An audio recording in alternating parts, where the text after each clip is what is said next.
가나안 성도 얘기 생각나세요? 가나안 성도. 가나안 성도는 교인인데 교회를 안 나오는 성도를 가나안 성도라고 그런다고 그랬어요. 어디 가서 종교란에 기독교라고 쓰긴 쓰는데 교회를 안 다녀. 그런데 요즘 가나안 성도들이 늘어나고 있어요. 명목상은 그리스도인인데 교회를 안 나가는 그리스도인들은 사실은 교인이 아니거든. 가장 심각한 그룹인 거죠. 오늘은 가나안 성도 얘기보다는 좀 심각하지 않은데 그래도 또 심각한 그룹이 또 있습니다. 그것이 썬데이 크리스천이에요. 썬데이 크리스천. 썬데이 스쿨 많이 들어봤죠? 썬데이 스쿨은 주일학교를 썬데이 스쿨이라고 합니다. 거기서 파생되어 나온 얘기겠죠? 썬데이 크리스천. 그래서 문자적으로 얘기하면 일요일에만 교회에 나오는 신자를 썬데이 크리스천이라고 얘기합니다. 주일날만 교회 와. 문자적으로는 그렇습니다. 우리 대부분 썬데이 크리스천이죠? 부정할 수가 없어. 썬데이 크리스천은 남들 보기에는 신자입니다. 성경도 들고 교회 옵니다. 찬양도 드리고 설교도 듣고 헌금도 드립니다. 누가 봐도 다른 신자와 유사합니다. 하지만 썬데이 크리스천은 사실 이 말은 아주 치욕적인 말입니다. 썬데이 크리스천은 어떤 사람이냐? 교회 문을 나서면 예배드리고 교회 문에 나서면 세상에 나가면 신자의 가면을 벗습니다. 우리 얼굴을 마스크라고 하죠. 이런 마스크보다 오리지널 마스크가 있어요. 신자의 가면을 벗고 예수 안 믿는 사람처럼 삽니다. 그게 썬데이 크리스천입니다. 그리고 다음 주일 교회 올 때는 교회 와야 되니까 또 신자의 마스크를 하나 또 딱 씁니다. 교회 올 때는 성도예요. 교회 밖으로 나갈 때는 세상 사람과 똑같아요. 이런 사람을 썬데이 크리스천이라고 얘기하는 것입니다. 왜 썬데이 크리스천들이 교회에 늘 존재할까? 이 부분을 생각해 봐야 됩니다. 첫째는 이런 겁니다. 신앙을 흉내만 내므로써 하나님의 심판을 면해보고픈 마음이 있습니다. 영적으로 그런 마음이 있는 거 항상 불안해요. 나 교회 안 나갔다가는 하나님의 심판받지, 벌받지 이런 생각. 그래서 그는 벌을 안 받고 싶어. 그래서 주일날만 교회 오는 거예요. 올 때는 신자의 마스크를 딱 쓰고 와서 누가 봐도 교우들이 볼 때 다 신실한 신자예요. 그래서 있는 거예요. 또 하나, 세상에서 신자로 살아가면 매우 불편하니까.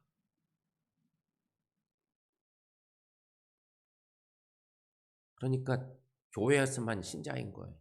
세상에 나가면 새샘 교인이라는 말 잘 안 하고 사는 거야.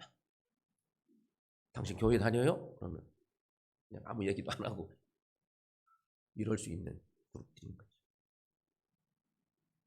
그래서 철저하게 신자임을 감추고 살아갑니다. 결국 썬데이 크리스찬이란 하나님과 세상 모두를 자신의 손에 얻고자 갈망하는 신앙적 기형아. 심한 표현이죠.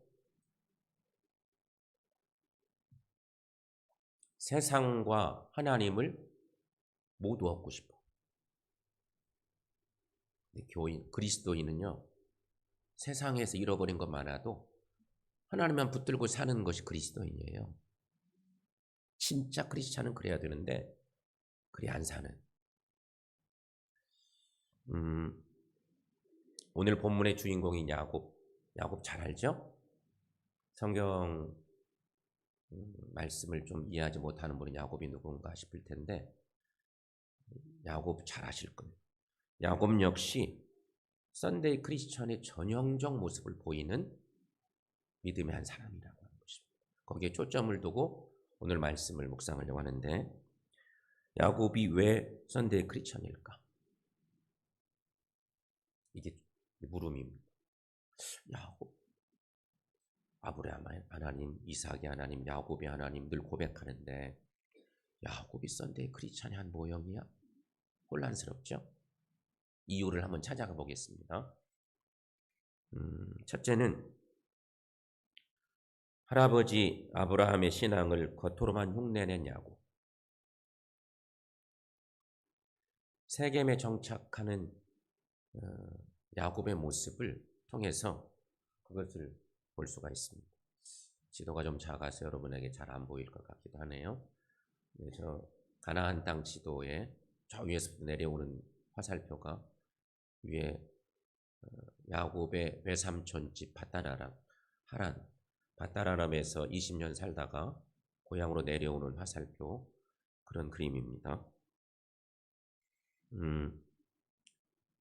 밧다라람에서 돌아올 때 야곱은 우리가 잘 아는 것처럼 야복 강가에서 하나님과 씨름해서 이깁니다. 하나님과 씨름해서 이겨요. 하나님이 져주셨어요. 20년간 거기서 뭔가 때를 벗기는 것 같았는데 못 그랬어요. 하나님과 싸워 이긴 자, 그래서 이스라엘이라고 이름을 바꾸죠. 그런데 그렇게 씨름에 승리한 후 자기 인생에서 가장 골칫거리인 형 에서를 만납니다. 20년 동안 노심초사 계속 머릿속에 형 에서의 모습이 있었어요. 야곱에게 형 에서와의 만남은 인생 가운데 가장 반드시 한 번은 거쳐가야 될 가장 무서운 어떤 시간이었습니다. 왜냐하면 20년 전 야곱은 형을 속여 장자권을 손에 넣었기 때문에. 형이 장자인데 욕심꾸러기 야곱이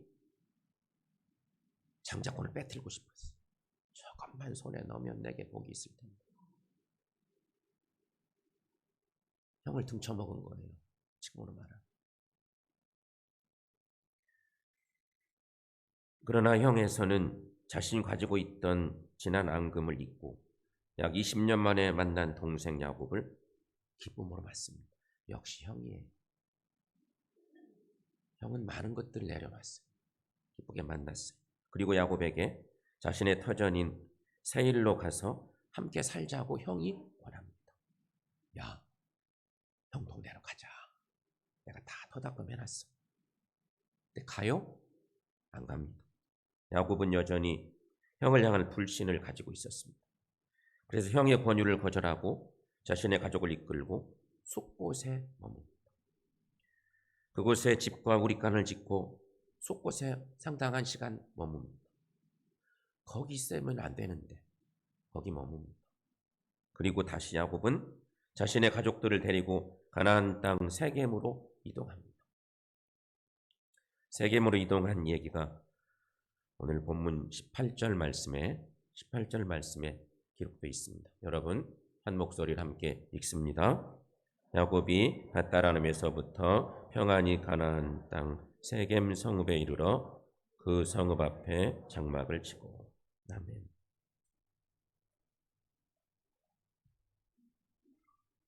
세겜 땅에 도착했습니다. 여기는 하나님이 머물라고 하는 땅이 아니었습니다.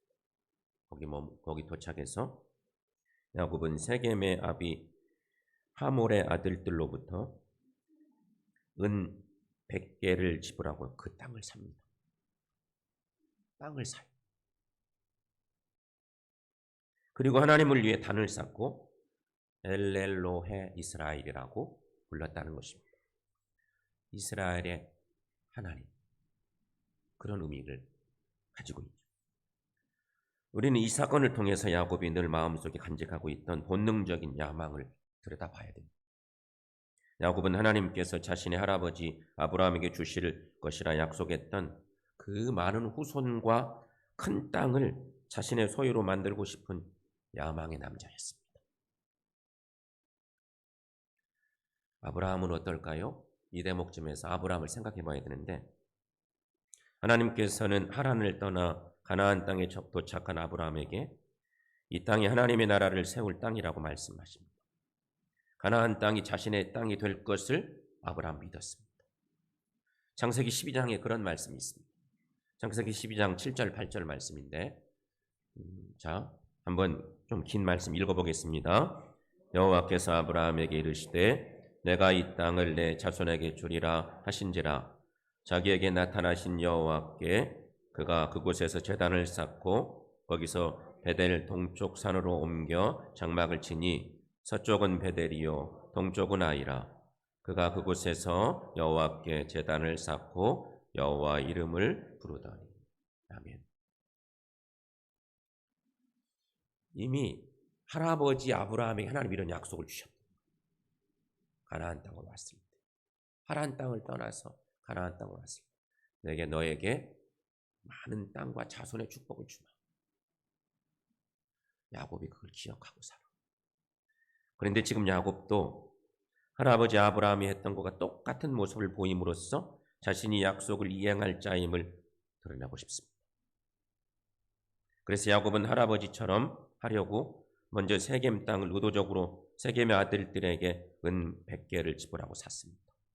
그리고 그 땅에 단을 쌓고 할아버지 아브라함처럼 그 땅을 엘렐로헤 이스라엘이라고 이름 붙였다는 거죠. 하지만 여러분, 야곱이 할아버지 아브라함을 흉내내는 것은 여기까지입니다. 아브라함을 따라가기 어렵죠. 믿음의 조상 아브라함. 아브라함은 하나님 앞에 진실했는데 야곱은 욕심이 많으니까 할아버지 흉내내고 싶었던 것입니다. 여기까지 흉내낼 수 있었는데 그 이상은 아닙니다. 왜냐하면 이런 신앙적 행동과는 달리 세겜 땅에서 야곱과 그 가정은 썬데이 크리스천처럼 기대 이하의 신앙생활을 했기 때문입니다. 도대체 야곱과 그의 가정이 어떻게 살았기에 썬데이 크리스천이란 치욕적인 이름을 붙일 수 있는 것일까? 세겜 땅에서 야곱의 가정은 오히려 세겜 사람들과 친분을 쌓기 위해 노력을 합니다. 구별된 삶을 살아야 되는데 그냥 섞여 삽니다. 그들의 여러 가지 많은 신앙적인 유산들도 영향을 받습니다. 그냥 하나님의 본질을 잃어버리고 세겜 땅에서 동화되어 사는 거예요. 그리고 이런 타협적인 신앙은 오히려 야곱 가정을 불행하게 만듭니다. 두 번째 생각할 것, 세겜에서 겪은 불행입니다. 야곱의 잘못된 신앙 때문이었습니다. 우리는 세겜 땅에 있었던 사건을 알죠? 거기서 땅을 사고 살고 싶었는데 그들과 섞여 살고 싶었는데 하나님 잃어버리고 이방 문화에 젖어 살고 싶었는데 그렇게 살고 있으니 하나님 내버려 두겠어요? 치십니다. 야곱의 딸, 야곱의 12아들이 있잖아요. 그런데 딸도 있었어요. 딸 디나가 세겜 땅의 여인들과 교제하기 위해서 밖으로 나가게 됐습니다. 그런데 그만 하몰의 아들, 그 땅의 추장인 이름이 지명과 똑같은 세겜에게 성폭행을 당합니다. 그 귀한 딸이 큰 어려움을 겪습니다. 그리고 추장 세겜은 자신의 아비 하몰에게 간청해서 야곱의 딸 디나하고 결혼하게 해달라고 아버지를 추동해서 야곱 가서 만나서 그 딸 내게 달라고 하라고 요청을 합니다. 야곱은 이 아픔을 이를 악물고 참아냅니다. 왜냐하면 야곱은 세겜 땅에서는 약한 존재이기 때문에 이방 땅이에요. 자기 편이 하나도 없어요. 치욕을 당하지만 참습니다. 울면서 참는 거죠. 이런 비극은 하나님의 백성이 세상 가운데에서 신자의 정체성을 망각하고 세상과 타협점을 찾을 때 발생하는 비극입니다. 우린 이 사건을 통해서 야곱이 단지 할아버지 아브라함의 신앙을 겉모습만 흉내내는 것에 불과하다는 것을 깨닫게 됩니다. 사실 디나의 능욕 사건은 아버지 야곱의 잘못된 신앙 때문이었습니다. 그 가정이 하나님의 매를 맞게 생겼어요. 그대로 사는 거예요. 그 가정의 한 사람 하나님이 치신 거예요. 분명 야곱의 가정은 세상 안에서 그러나 세상에 속하지 않는 독특한 하나님의 백성으로 세겜 땅에서 자신의 위치를 고수해야 했습니다. 그러나 야곱과 그 가정은 겉으로만 아브라함을 흉내내는 신앙인들이었습니다. 이들의 실제 생활은 세상과 불편 없이 소통하는 썬데이 크리스천이었다는 것입니다. 여기서 우리가 이런 물음들을 던져봅니다. 여러분의 가정은 과연 야곱의 가정과 다릅니까? 어때요? 오늘 우리의 가정은 어떻습니까? 그렇다면 여러분, 야곱의 가정은 어디서부터 잘못된 것일까요? 물은 위로부터 아래로 흐른다고 하지요. 결국 야곱의 신앙관이 자녀들에게 흘러가 하나님의 백성으로 존재감을 드러내지 못한 것입니다. 그렇다면 오늘날 우리의 얄팍한 신앙의 열심 때문에 자녀들에게 영향을 주지도 못하고 그들을 죄악으로 더 몰고 가고 있는 것은 아닌지 우리를 돌아보십시오. 출애굽기 20장은 십계명이 있는 말씀입니다. 유명한 십계명 말씀. 출애굽기 20장에 4절 6절 말씀 보시면 무늬만 신앙인인 부모들에게 무서운 경종을 울리는 하나님의 말씀이 있습니다. 상당히 길죠? 여러분 함께 읽어보겠습니다. 너를 위하여 새긴 우상을 만들지 말고 또 위로 하늘에 있는 것이나 아래로 땅에 있는 것이나 땅 아래 물속에 있는 것에 어떤 현상도 만들지 말며 절하지 말며 섬기지 말라. 나 내 하나님 여호와는 질투하는 하나님인즉 나를 미워하는 자의 죄를 갚되 아버지로부터 아들에게로 3, 4대까지 이르게 하거니와 나를 사랑하고 내 계명을 지키는 자에게는 1000대까지 은혜를 베푸십니다. 아멘.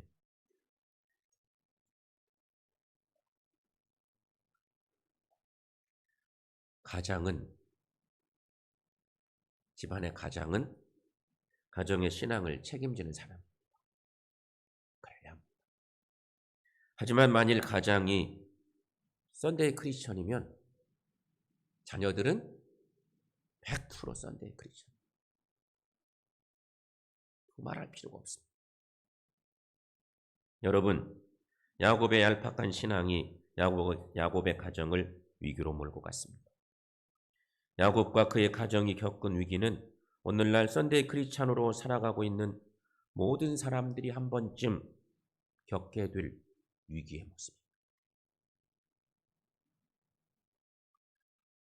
세 번째 생각할 것. 세겜을 떠나 베델로 향하는 야곱의 회개와 결단. 하나님께서는 야곱과 그의 가정에게 회개를 요구하십니다. 창세기 35장 말씀쯤에 있는데 창세기 35장 1절 말씀, 여러분 유명한 말씀이죠. 함께 읽습니다. 하나님이 야곱에게 이르시되 일어나 베델로 올라가서 거기 거주하며 내가 내 형 에서의 낯을 피하여 도망가던 때에 내게 나타났던 하나님께 거기서 제단을 쌓으라 하신지라. 아멘. 하나님은 야곱에게 다시 진실한 신자가 되기 위한 기회를 허락하십니다. 하나님께서 야곱에게 베델로 올라가 단을 쌓으라고 명령하십니다. 야곱 가정이 있어야 할 곳은 세겜이 아니고 베델이라는 것입니다. 왜냐하면 야곱 자신이 하나님께 서원하고 하나님을 주인으로 모시며 그곳에 성소를 세우고 11조를 드리겠다는 약속을 이행해야 할 장소가 바로 베델이었기 때문에 야곱이 그걸 잊고 산 거예요. 아니, 기억은 났겠지만 실천을 못한 것이었을 거예요. 야곱 자신이 딱한 처지에 있을 때 하나님을 만났잖아요. 외갓집 보러 가다가 여기 하나님이 계셨구나. 놀라운 은혜를 받았던 거예요. 그때 약속한 것이 그런 거예요. 제가 만약에 무사히 고향으로 돌아오게 되면 이곳에 제단을 쌓고 하나님을 잘 섬길 것이고 11조를 드리겠습니다. 누가 윽박지르지도 않았는데 그런 하나님과 약속을 했던 거예요. 그걸 잊고 살았죠. 그러니 세겜을 떠나 베델로 올라가는 건 당연한 일이었어요. 하나님께서는 지금 야곱에게 하나님을 만난 첫사랑을 회복하기를 원하십니다. 하나님은 그 옛날 야곱의 뜨거웠던 신앙을 보시기를 원하십니다. 이는 야곱에게 주어진 마지막 회개의 기회. 만일 야곱이 회개의 기회를 놓쳐버린다면 야곱과 그 가정은 더 이상 회복이 아닌 인생의 막장으로 들어가고 말 것입니다. 우리가 성경의 인물들 중에 불행한 인물들을 여럿 기억하는데 그 중에 첫 번째 인물 사울왕. 구약의 인물 중에 하나님 오실 때 딱 맞는 왕감이었어요. 사울 왕 세웠어요. 사울은 왕이 되는 순간 교만에 있어 병들기 시작했어요.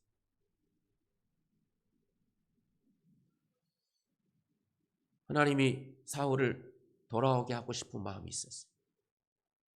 안 돌아와. 끝까지 안 돌아와. 사울 왕이 회개하지 않았을 때 그의 인생이 망했습니다. 하나님이 후회하셨어요. 저놈을 왕 세운 것을 내가 후회한다. 그러셨잖아요. 가룟 유다도 회개하지 않았을 때 그의 인생은 종착역으로 달려가고 말았습니다. 그러나 다윗은 그 엄청난 죄를 지었지만 회개의 기회를 놓치지 않고 하나님께 무릎을 꿇습니다. 눈물을 흘리고 백엔일을 다 적시도록 회개를 드렸습니다. 그랬더니 하나님이 다윗을 다시 들어 쓰셨습니다. 감사하게도 야곱은 하나님께 주신 중요한 회개의 기회를 놓치지 않습니다. 그래서 위대한 야곱이 되는 거지. 먼저 하나님께서 야곱에게 다가가 회개를 요구하셨습니다. 그리고 야곱은 지금 회개가 자신의 인생에서 가장 중요한 전환점이 될 것이라는 것을 알게 됐습니다. 그래서 야곱이 가족들을 다 불러 모읍니다. 가족들이 엄청 많았잖아요.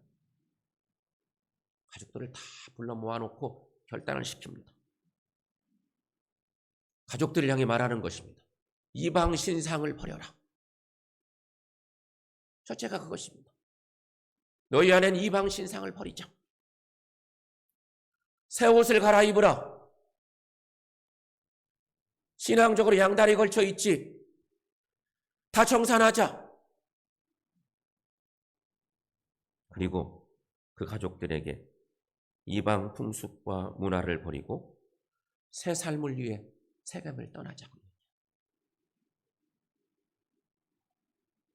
이렇게 야곱이 보여준 회개의 결단은 세상을 좋아했던 그 가정을 선데이 크리스천에서 참 크리스천으로 바꿔내는 역사가 일어납니다. 성도 여러분, 지금 우린 무엇을 해야 할까요? 하나님은 우리에게 말씀하십니다. 지금 우리가 할 일은 하나님 앞에서 회개하는 일입니다. 회개의 내용은 여러분들이 다 아실 거예요. 야곱의 삶의 이야기를 비추어서도 묵상할 수 있어서 우리가 다 알아요. 어떤 삶을 살아야 되는지. 그동안 하나님을 믿노라 하면서 여전히 한 발을 세상에 담그고 있었던 모습이 있다면 얼른 하나님 앞으로 두 발을 옮기세요. 신앙인은 그래요. 양다리 걸치는 것 신앙인이 아니에요. 오직 하나님을 위해서 살겠습니다. 세겜에서 베델로 옮긴 야곱의 삶의 모습처럼 양다리 걸치지 않겠습니다. 다짐하는 거예요. 내가 알면서도 신자인 것을 숨기고 지은 수많은 죄들이 있습니까? 그거 회개해요. 심지어 자녀들이 영적으로 방황할 때에도 그것을 묵과한 죄는 있지 않습니다. 내가 신앙적으로 바로 서지 못하면 자녀들 다 썬데이 크리스찬 만들어요. 그런 건 우리가 회개해야 된다는 것입니다. 사랑하는 성도 여러분, 회개하십시다. 그리고 우리 모두 세겜을 버리고 베델로 올라가십시다. 그렇게 살 때 썬데이 크리스천이 아니고 참 그리스도인, 참 크리스천으로 우리의 삶의 모든 것을, 우리 마음의 중심까지도 주님께 온전히 드리는 크리스천으로 삶을 살게 될 줄로 믿습니다. 이런 은혜가 우리 가운데 있기를 축원합니다.